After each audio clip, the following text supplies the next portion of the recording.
এক জোড়া দেশি কই মাছ দিয়ে রাউন্ড অ্যাকুরিয়ামে কিভাবে প্রজনন করাবেন।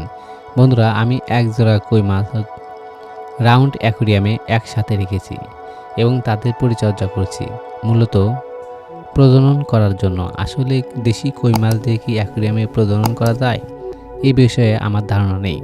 তাই আমি সম্মানিত অডিয়েন্সদের কাছে জানতে চাচ্ছি যে অ্যাকুরিয়ামে দেশি কই মাছ দিয়ে প্রজনন করা যায় কি না। যদি আপনারা কেউ দেশি কই মাছ দিয়ে অ্যাকুরিয়ামে প্রজনন করে থাকেন তাহলে অবশ্যই কমেন্টস করে জানাবেন এবং এই ভিডিওটি কেমন লাগলো তাও কমেন্ট করে জানাবেন। ভিডিওটি ভালো লাগলে সাবস্ক্রাইব করবেন। ধন্যবাদ।